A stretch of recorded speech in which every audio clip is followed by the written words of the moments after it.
드디어 이제 사도행전 49번으로 이제 사도행전 마지막 시간입니다. 오늘은 여러분들과 함께 이제 사도행전 마지막 장을 띄면서 함께 은혜를 나누고자 합니다. 한번 따라서 하시겠습니다. 하나님의 나라를 전파하며 하나님의 나라를 전파하며. 자, 우리 저를 보실까요? 지난주에 이제 사도 바울의 꿈은 하나님의 꿈이었고 하나님의 꿈은 사도 바울의 꿈이었습니다. 그렇게 열망했던 그 노마를 사도 바울이 그때 도착합니다. 그리고 보드올이라고 하는 노마의 첫 그 항구에 도착해서 첫 발을 내딛습니다. 그런데 왠지 많은 형제들이 사도 바울을 마중 올라왔습니다. 그 형제들은 사도 바울은 노마에 한 번도 가본 적이 없지만 그들을 위로하기 위해서 사도 바울이 먼저 보냈던 바울의 서신들을 보고 신앙이 부쩍 자랐던 그들이 사도 바울이 노마에 온다는 소식을 듣고 150마일이나 되는 그 먼 거리를 한 걸음에 달려와서 사도 바울을 마중합니다. 그들과 함께 있은 후에 사도 바울은 아비오라고 하는 광장을 한 걸음 한 걸음 걸어가기 시작합니다. 그 아비오 광장은 노마의 군인들이 수많은 전쟁을 치르면서 승리한 장군들이 세레모니하고 퍼레이드하는 그런 곳입니다. 그런데 사도행전의 저자였던 누가는 수많은 복음의 전쟁을 치르고 세계 속에서 수많은 말씀의 전쟁을 치르고 복음의 승리자가 되어서 돌아오는 사도 바울이 죄수의 몸이 아니라 복음의 승리자로 이 누가는 아마 사도 바울을 기록하고 싶었던 것 같습니다. 사도 바울이 아비오 광장을 한 걸음 한 걸음 한 걸음 걸어가는 그 모습이 초라한 죄수의 몸이 아니라 이제 노마의 심장부에 복음의 깃발을 맨 마지막에 꽂기를 위해서 걸어가는 사도 바울의 모습을 이제 누가는 기록하고 있습니다. 그리고 나서 이제 노마를 향해서 150마일을 걸어갑니다. 그리고 나서 오늘 말씀이 이렇게 시작이 되어집니다. 16절에 있는 말씀을 같이 한번 보겠습니다. 시작. 우리가 로마에 들어가니 바울에게는 자기를 지키는 한 군인과 함께 따로 있게 허락하더라. 자, 이제 사도 바울이 로마로 들어가니 바울에게는 자기를 지키는, 이제 바울은 어쨌든 죄수의 몸이니까 자기를 지키는 군인과 함께 따로 있게 허락을 하더라. 드디어 사도 바울이 어디에 들어갑니까?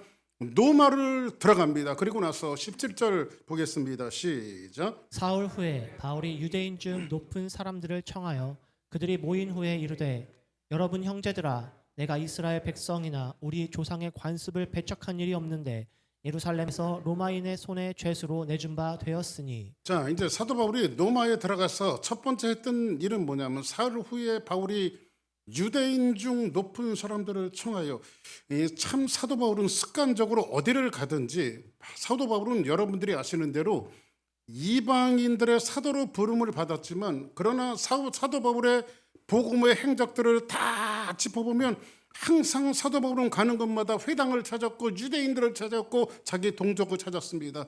이것은 뭐냐면 자기 동족을 특별히 아꼈다라고 하는 마음도 되어지지만은 이 진짜 하나님의 내추럴한 복음이 자기 동족에게 돌아가기를 원했던 사도 바울의 염원한 그런 마음들을 볼 수가 있는 것 같습니다.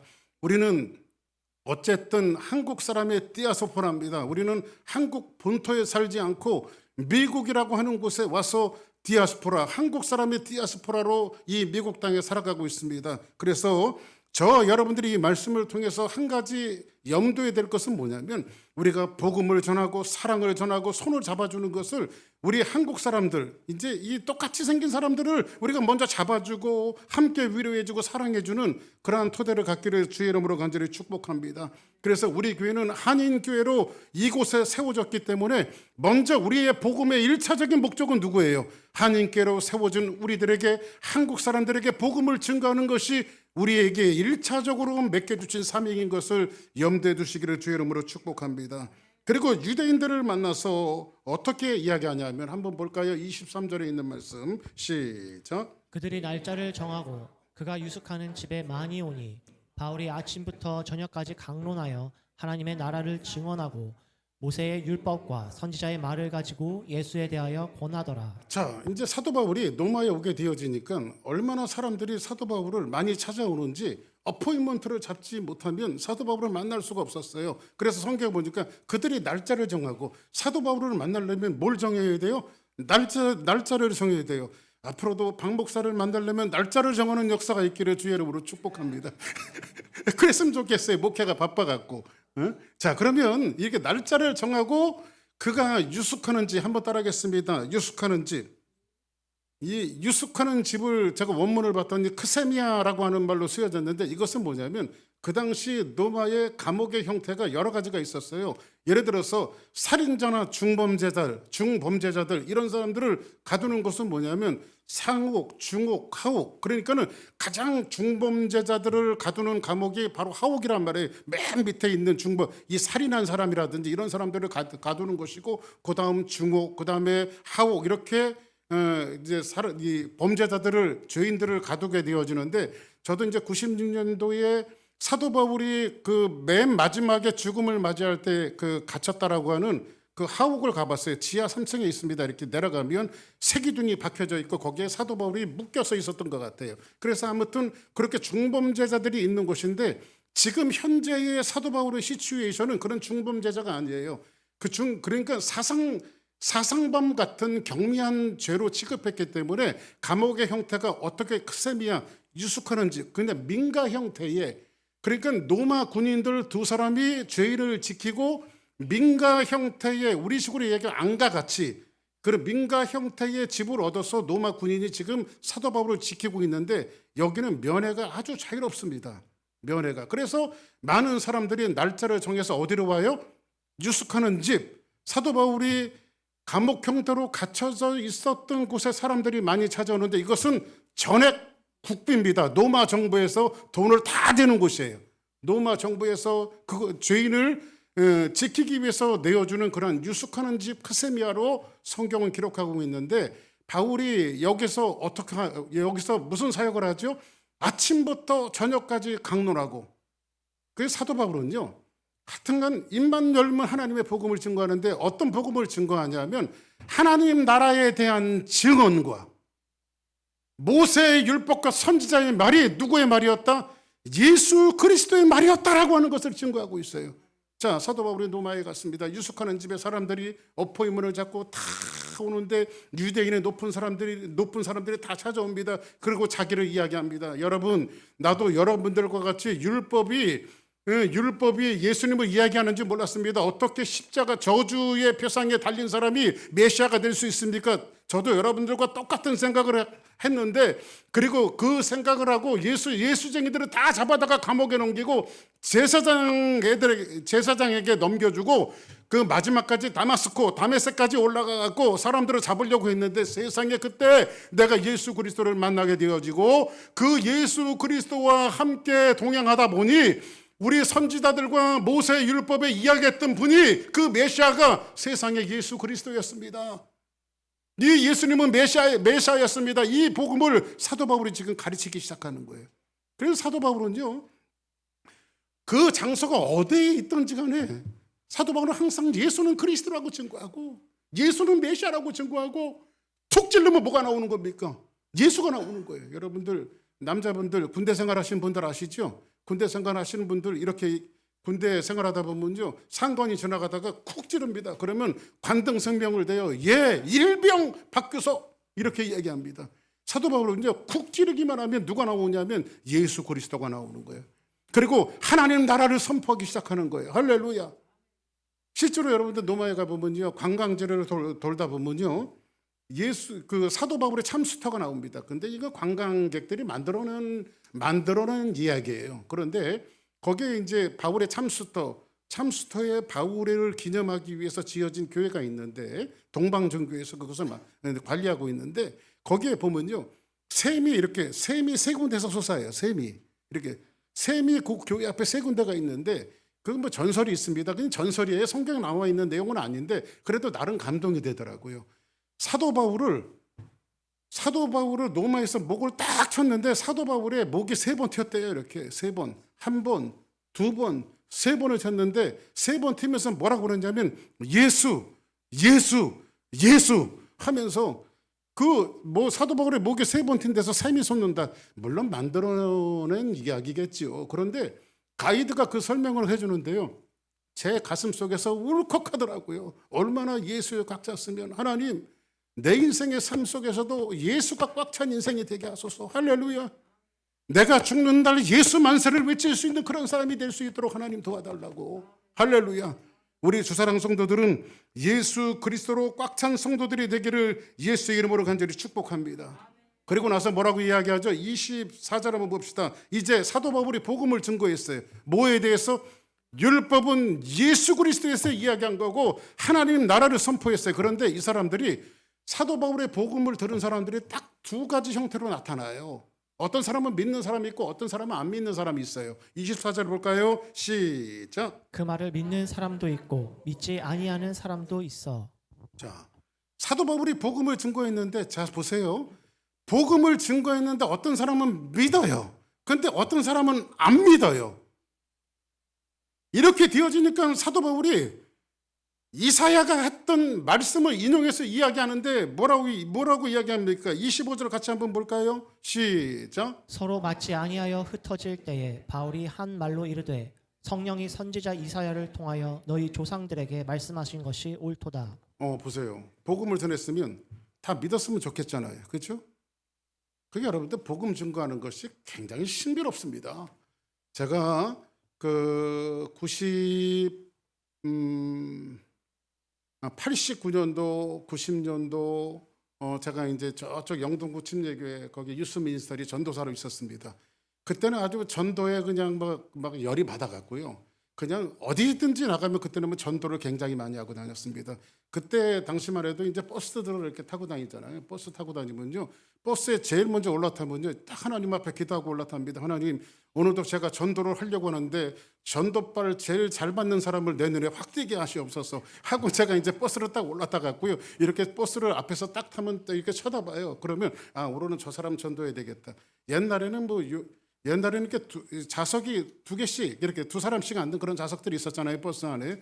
그러면 이제 조용히 그 옆에 앉습니다. 그래가지고 이제 전도를 하는 겁니다. 제일 먼저 물어보는 게 어디까지 가서 정거장이 많다 보니까 어디까지 가세요? 그러면 어떤 사람은 5분 안에 전도해야 될 사람이 있고 어떤 사람은 10분 안에 전도할 사람이 있고 그런 이제 전도 시간을 잡아갖고 제가 항상 가지고 다녔던 전도 책자가 사형리라고 아세요? 사형리 전도 책자를 가지면서 계속 전도를 했는데 전도를 하다 보면 참 신비해요. 무슨 신비냐면요.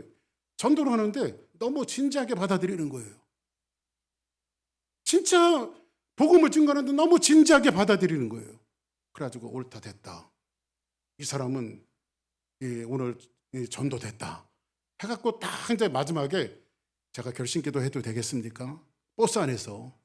그러면 맨 마지막에 저한테 시큰둥하게 쳐다보면서 잘 들었으니까 그만하세요. 저는 잔뜩 기대했었는데 그만큼 들어줬으면 됐지 그만하십시오. 그러는 거예요.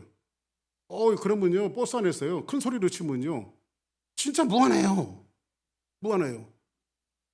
이게 전도할 때는 잘 받아들일 것 같았었는데 근데 어떤 사람은요 안녕하세요 어디까지 가세요? 예 어디까지 갑니다. 예수님을 아십니까? 제가 이거 사형리 책자가 있는데 이거 갖고 좀 설명해 드려도 되겠습니까? 그러면요 이 사람은요 대꾸도 안 하고 먼 산 쳐다보고 있어요. 먼 산 쳐다보고 있어요. 이렇게 먼 산.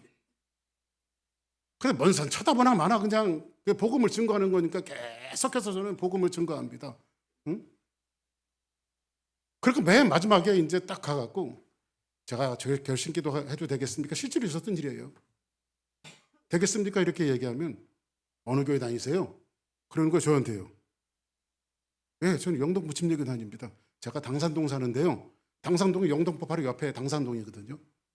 제가 당산동 사는데요. 그 교회 위치가 어디입니까? 그래요. 어디쯤에 있습니다.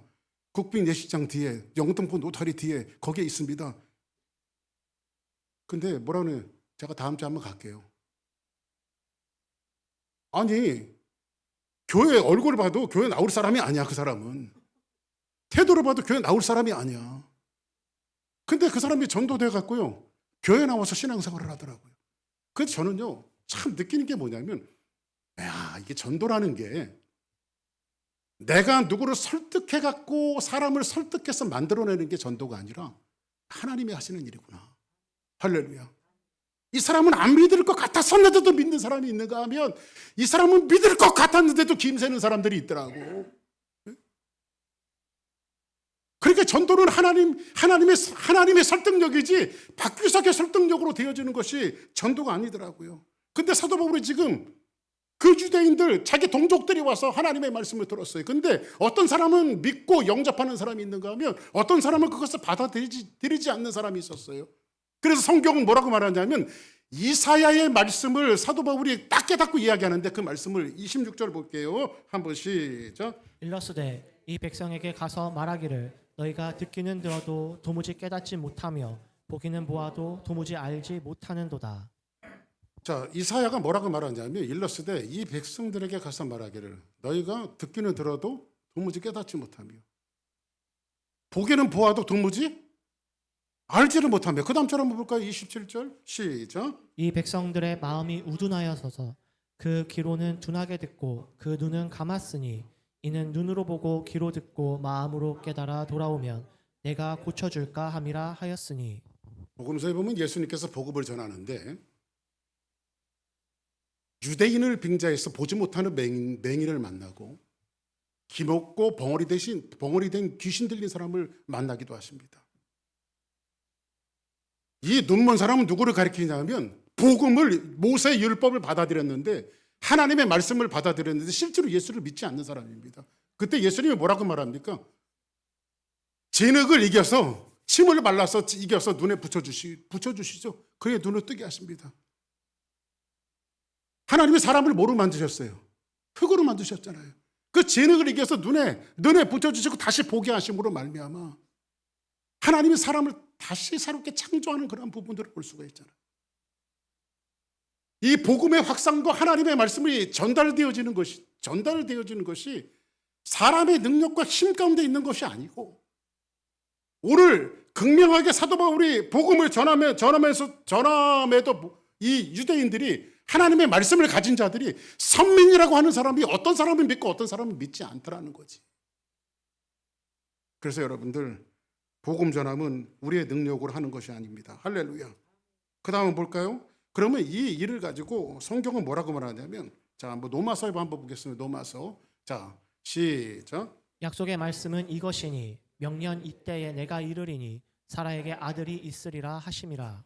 하나님의 선택하심이 굉장히 특별한데요. 보세요. 약속하신 말씀이 이것이니 명년 이때에 사라에게 아들이 있으라 하시냐. 그 다음 그뿐 아니라 또한 리브가가 우리 조상 이삭 한 사람으로 말미암아 임신하였는데 리브가가 임신을 했어요. 그런데 자 9장 11절에 보니까 제가 읽어드릴게요. 그 자식들이 아직 낳았어요? 안 낳았어요? 안 낳았죠. 낳지도 않았는데 그 자식들은 무슨 선이나 악을 행하지 않은 때에 택하심을 따라 누가 택하셨다는 거예요? 하나님이 택하셨다는 거예요. 택하심을 따라 되는 하나님의 뜻이 행위로 말미암지 않고 오직 부르시는 이로 말미암이라. 할렐루야. 그럼 하나님 누구를 선택했어요? 야곱과 에서 중에 누구를 선택했어요? 에서를 선택하지 않고 하나님이 야곱을 선택하셨어요. 그러면 하나님의 부르심에는요 전적인 하나님의 선택하심이 있다는 거예요. 이 사람은 믿을 것 같지 않았는데 믿는 사람이 있는가 하면 이 사람은 믿을 것 같았는데 안 믿는 사람들이 있다는 말이에요. 그러니까 우리의 부르심에는 여러분들이 어떤 노력과 잘남 속에서 우리의 부르심이 있는 것이 아니라 전적인 하나님의 선택하심이 내게 있었다라고 하는 이 놀라운 하나님의 은혜 앞에 우리가 정말 머리를 숙여야 돼요. 아멘입니까? 그 다음 절 한번 볼까요? 12절 시작. 리브가에게 이르시되 큰 자가 어린 자를 섬기리라 하셨나니. 그 다음 13절 시작. 기록된 바 내가 야곱은 사랑하고 에서는 미워하였다 하심과 같으니라. 여기 미워하였다라고 하는 것은 은유적 표현인데 그냥 놔두셨다는 거예요. 그를 버렸다라고 하는 것이 아니라 진짜 미워했다라고 하는 것이 아니라 유기된 상태로 놔뒀다는 거예요. 지금 사도 바울이 하나님의 말씀을 그대로 증거함에도 불구하고 어떤 사람은 믿고 예수 영접하는 사람이 있는데 어떤 사람은 그냥 유기된 채로 놔두는 거예요. 왜냐하면 그들이 받아들이지 않으니까. 그리고 하나님의 말씀을 받아들이는 것이 얼마나 복인지 몰라요. 아멘입니까? 그 다음 한번 봅시다. 로마서 9장 14절 시작. 그런즉 우리가 무슨 말을 하리요? 하나님께 불의가 있느냐? 그럴 수 없느니라. 저는요 요즘에 아주 보통 일반적인 진리를 차를 타거나 어디 기도하거나 늘 머릿속에 되뇌이는 생각들이 있습니다. 그것은 뭐냐면 하나님의 선택하시면 우리의 잘남이 있는 것이 아니더라고요. 이 박규적이라고 하는 사람이 하나님이 만세전에 선택하셔서 하나님의 자녀 만드시고 주의 종으로 만드신 것은 제가 잘나서 만든 것이 아니라 하나님이 언젠가 나를 찾아오셔서 나를 선택하시고 불러내신 거란 말이야. 응? 근데 우리가 그런 의문점을 던질 수 있잖아요. 왜? 가끔 보면 그런 사람들이 있어요. 뭐 저런 사람을 선택했을까?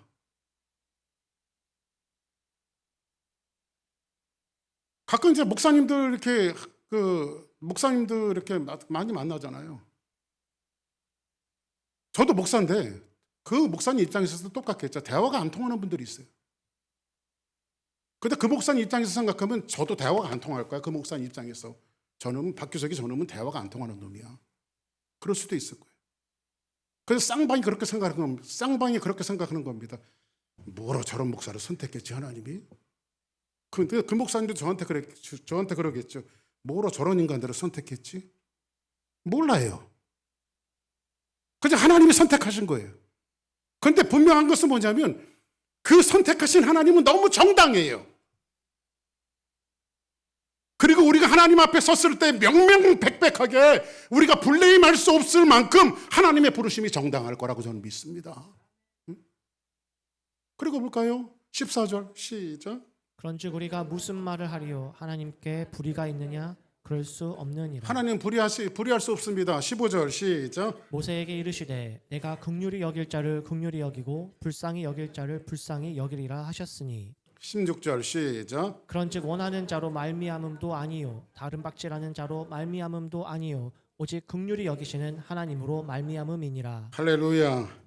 하나님이 찾아오신 사건은 구원의 소식이며 은혜의 소식입니다. 그래서 여러분들 우리 가끔 그 남의 구원에 대해서 재단하는 사람들이 있어요. 저 사람은 구원을 받은 것 같아. 저 사람은 구원을 안 받은 것 같아. 절대 그런 재단하지 마십시오. 구원은 하나님께 속한 것이고 그 구원을 아는 사람은 나는 알아요. 내가 믿었는지. 할렐루야. 근데 여러분들이 남의 구원을 갖고 재단해서는 안 돼요. 아멘입니까? 응? 저 사람은 안 믿은 것 같아. 그분은 하나님이에요? 아니잖아요. 그러니까는 남의 구원을 가지고 재단하는 이 습관들은 잘못된 신앙이니까 절대 남의 구원을 갖고 재단하지 않기를 바랍니다. 할렐루야. 자, 그리고 나서 오늘 이제 바울이 이런 선언을 합니다. 28절에 보니까 28장 28절 시작. 그런즉 하나님의 이 구원이 이방인에게로 보내어진 줄 알라. 그들은 그것을 들으리라 하더라. 자, 보세요. 사도 바울이 28절에 와서 무슨 선언을 하냐면 그런즉 하나님의 이 구원이 이방인에게로 촛대가 옮겨질 것이라고 이야기합니다. 자, 보세요. 사도 바울이 1차, 2차, 3차 전도여행을 하면서 사실 사도 바울은 이방인을 위한 사도로 부름을 받았고 이방에 가서 교회를 세웠고 이방인에게 전도를 했습니다. 그 이방 전도가 대부분이잖아요, 사도 바울이. 그런데 사도 바울이 지금 28절에 와서는 이방인에게 촛대가 옮겨질 것이라고 말했는데 그래도 지금까지의 복음의 중심은 어디였습니까? 복음의 중심이 예루살렘이었어요. 그리고 사도 바울은 전도 여행이 끝나고 나면은 꼭 어디를 방문했는지 예루살렘에 방문해서 예루살렘 교회를 방문해서 자기의 선교 보고를 했어요. 그러니까 복음의 중심이 어디였어요? 예루살렘이었어요.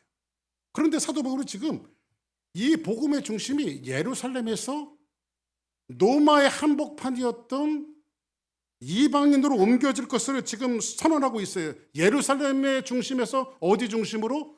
로마 중심으로 옮겨질 것에 대해서 지금 선언하고 있어요.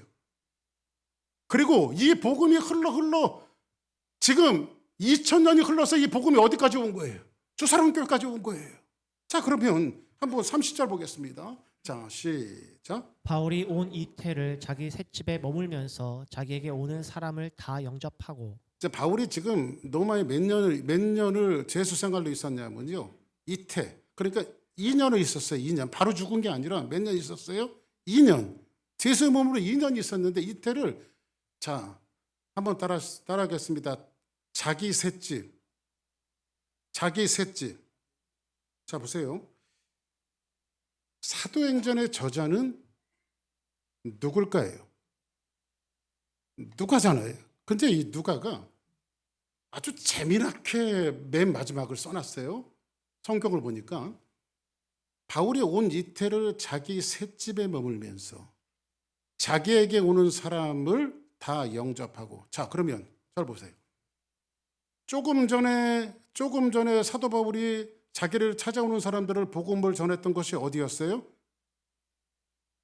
한번 따라하겠습니다. 유숙하는 집. 유숙하는 집. 예, 크세미아라고 하는 유숙하는 집인데 이 유숙하는 집은 뭐예요? 로마 정부가 죄수를 위해서 돈을 다 대주는 구조가 유숙하는 집이란 말이에요. 그런데 지금 누가는 이 사도행전을 마칠 즈음에 살짝 유숙하는 집에서 사도 바울을 자기 셋집이라고 하는 곳인데 이 셋집은 뭐냐면 렌트하우스예요. 자기가 돈을 얻었어. 아니 사도 바울도 정신 나간 사람 아니에요? 그냥 나라에서 주는 밥 갖고 나라에서 주는 비용 갖고 그냥 있으면 되지. 무슨 자기 셋집을 얻어요? 이 셋집이 사도 바울이 무슨 돈이 있었을까요? 성도들이 보내오는 헌금을 가지고 자기 셋집을 얻은 거예요. 지금으로 말하면 렌트하우스를 얻은 거예요. 그리고 거기에서 복음을 증거하고 있는데 이 셋집이라고 하는 말이 놀랍게도 무슨 뜻인지 아냐면 한번 따라하겠습니다. 겨자씨. 이 누가가 참 재미나게 해놨어요. 이 마지막을. 나라에서 로마 정부에서 보조해서 다 되어주는 구조 속에 유숙하는 집이 아니라 사도 바울이 거처를 옮기는 셋집으로 옮기면서 성도들이 보내온 그 헌금을 가지고 사도 바울이 자기가 거처할 수 있는 셋집을 얻는데 이 로마의 항법반의 이 셋집은 곧 뭐를 심는 거냐면 생명이 있는 겨자씨를 심는 거란 말이에요. 거기다가 겨자씨 하나가 땅에 떨어지면 30배와 60배와 100배의 결실을 맺는 것을 고안하고 지금 사도 바울이 있는 그 셋집은 단순한 렌트하우스가 아니라 하나님 나라의 관점에서 그 로마의 심장 한복판에 지금 생명을 싣고 있는 거예요. 생명을 뭐하게? 복음이 세상으로 퍼져가게 하기 위해서. 할렐루야.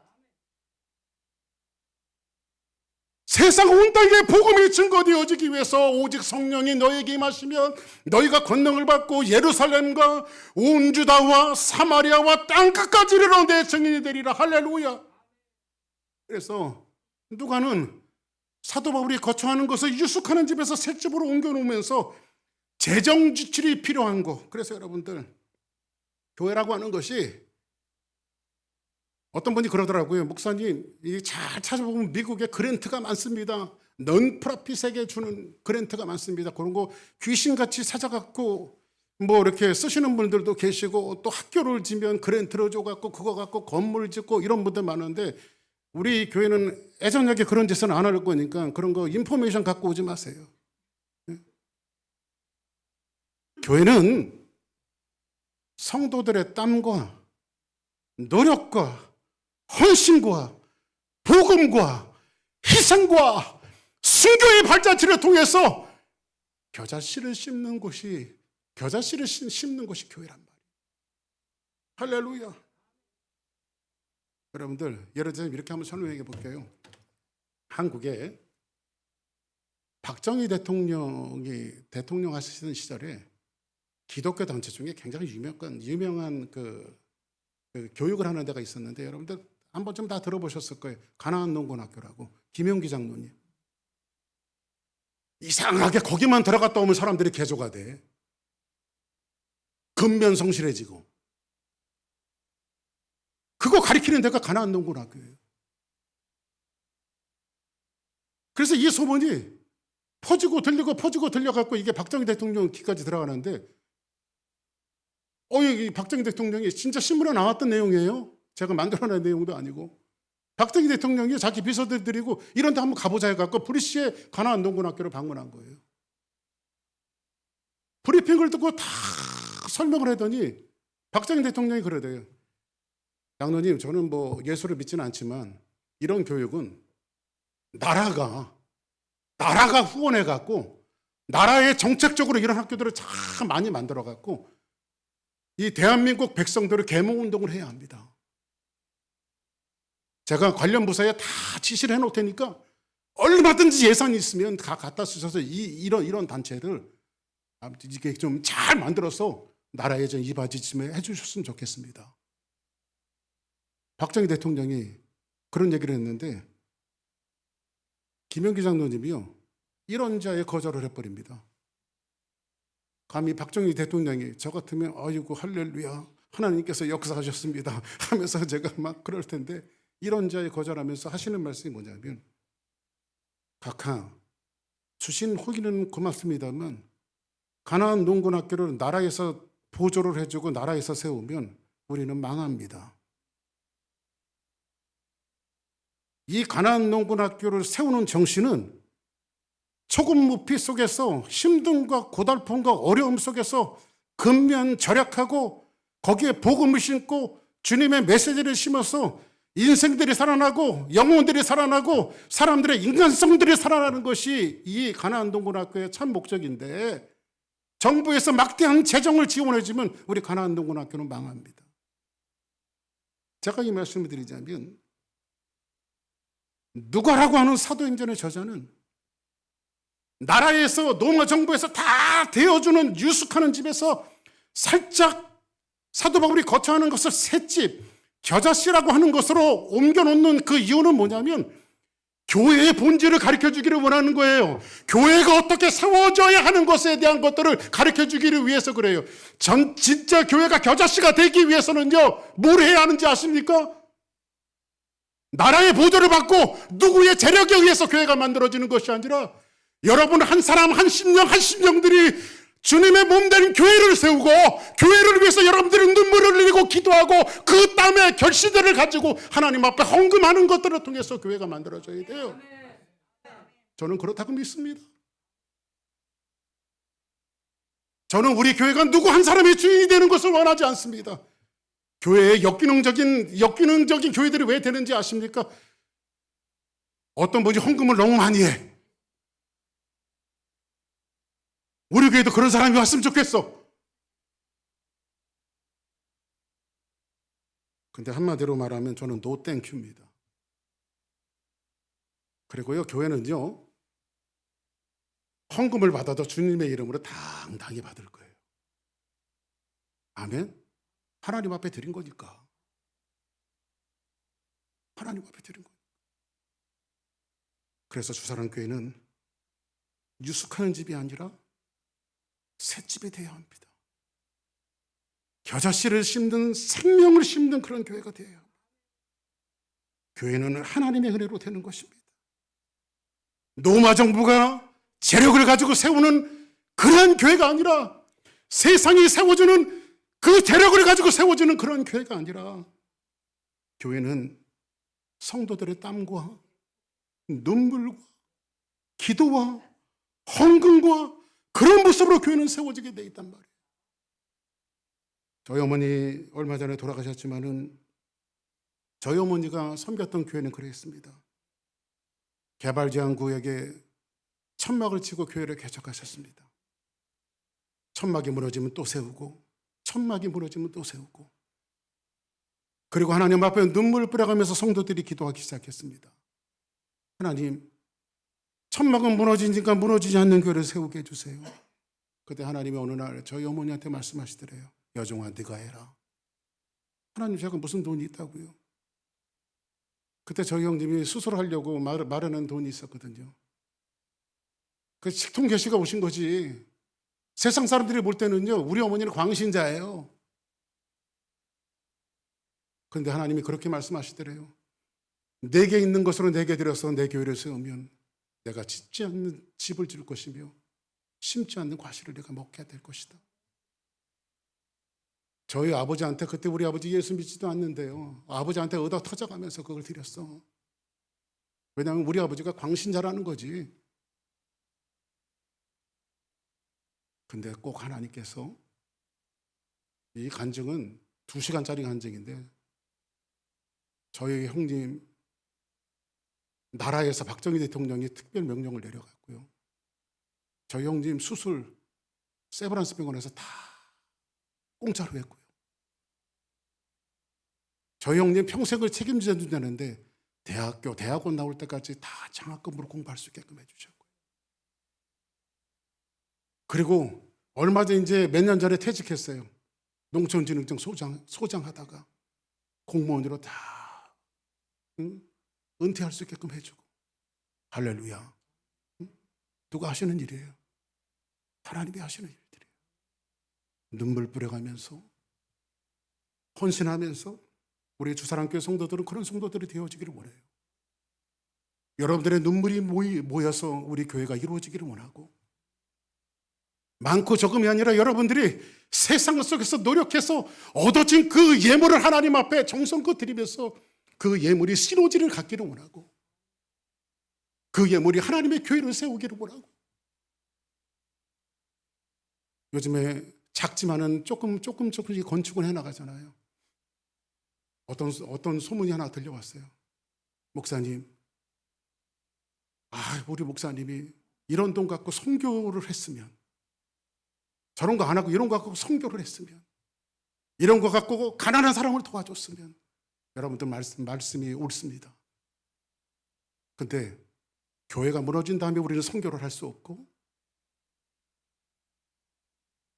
교회가 무너진 다음에 우리는 돌봄의 사역을 감당할 수가 없습니다. 나는 우리 토마스 아저씨를 보내면서 교회의 돌봄 사역이 얼마나 중요한가를 알았습니다. 교회가 그런 일을 하기 위해서는 어느 정도 하나님의 힘을 가져야 하고 은혜를 가져야 합니다. 그런 것들이 세워질 때, 그런 토대들이 세워질 때 교회는 교회로서의 역할을 감당할 수 있는 거예요. 교회는 여러분들의 순수함을 주장하는 장이 돼서는 안 돼요. 옳습니다. 여러분들이 말하는 것은 굉장히 순수합니다. 그러나 그 순수함 속에는 뭐가 있어야 되는지 아십니까? 내가 예수님이 머리 대신 이 교회의 몸으로서 헌신하고 있는가? 내가 몸된 교회를 정말로 주님을 섬기듯이 섬기고 있는가? 여러분의 몸을 두신 곳은 어디입니까? 세상에 많은 교회들이 있지만 휴스턴 주사랑교회가 여러분들의 몸을 둔 교회입니다. 만약 이 몸에 여러분들이 헌신하지 않는다면 여러분들은 그냥 나그네 교인입니다. 주사랑교회 교인들이 아닙니다. 헌신한 자만이 주사랑교회 교인이 될 수 있고 성도가 될 수 있습니다. 왜? 사도 바울은 유숙하는 집에서 새 집으로 옮겨놓는 것은 뭐냐면 성도들의 헌신들이 모여서 복음을 증거하는 토대를 만들었고, 2년 동안 사도 바울은 그 새 집에서 겨자씨를 심었고 생명을 심었고, 그리고 1세기가 지나고 2세기가 지나고 3세기 만에 313년 AD 313년에 로마는 기독교 국가가 되어집니다. 콘스탄틴 대제에 의해서 기독교가 선포가 되어지고, 그 나라는 하나님의 복음이 선포되어지는 복음의 예루살렘이 아니라 복음의 중심지가 되어집니다. 어디가? 로마가. 저는 오늘 요한계시록을 마치면서 여러분들에게 부탁드리고 싶은, 우리 이 사도행전을 마치면서 여러분들에게 부탁드리고 싶은 것은, 우리는 유숙하는 집을 만들어가는 것이 아니라 새 집을 만들고 겨자씨를 심는 그런 교회가 되어져야 합니다. 나름 사도행전이 한 30일자를 한번 보겠습니다. 우리 31자 보겠습니다. 시작. 하나님의 나라를 전파하며 주 예수 그리스도에 관한 모든 것을 담대하게 거침없이 가르치더라. 하나님의 나라를 전파하며 주 예수 그리스도에 관한 모든 것을 담대히 거침없이 가르치더라. 그리고 32절 없네요. 31절이 마지막입니다. 근데 사도행전을 마치면서 뭐 이렇게 성경이 이렇게 심심하게 끝날까? 뭐 이렇게 이 사도행전 맨 마지막이 이렇게 맹숭맹숭하게 끝날까? 너무 싱겁지 않아요? 그런데 왜일까요? 이제 사도행전 29장부터는 주사랑교회가 쓰라고. 할렐루야. 여러분들의 복음 행전이 되기를 원하는 마음으로 우리가 미국 한가운데 겨자씨가 되어지는 셋집을 세우고 이 휴스턴 심장부에 겨자씨가 되는 셋집을 세웠고 이 한인타운 안에 우리 휴스턴 주사랑교회가 겨자씨가 되는 이 셋집을 세웠기 때문에 이 겨자씨의 생명을 통해서 한인들이 다 구원을 받기까지, 그리고 미국에 있는 사람들이 다 구원을 받기까지 우리 교회는 계속해서 이 복음을 써내려가야 하고 사도행전을 써내려가야 합니다. 할렐루야. 그런 교회가 되어지기를 주의 이름으로 축복합니다. 진정한 겨자씨를 심어서 복음이 저 세상 만방까지 펼쳐질 수 있도록 복음의 전초기지가 되어지는 아름다운 주사랑교회가 되어지기를 주의 이름으로 축복합니다. 다 같이 자리에서 일어나시겠습니다. 우리 찬양 한번 드리고 난 다음에 우리 합심해서 기도할 텐데, 우리 여기 목사님들이 계세요. 목사님들이 계시는데 목사님들 우리 같이 기도할 때 옆에 분들 좀 다니시면서 같이 손잡고 기도해 주시고, 우리 주사랑교회가 정말로 하나님의 은혜 가운데 정말 겨자씨가 되는 셋집이 될 수 있도록 위에서 같이 한번 기도해 주셨으면 좋겠습니다.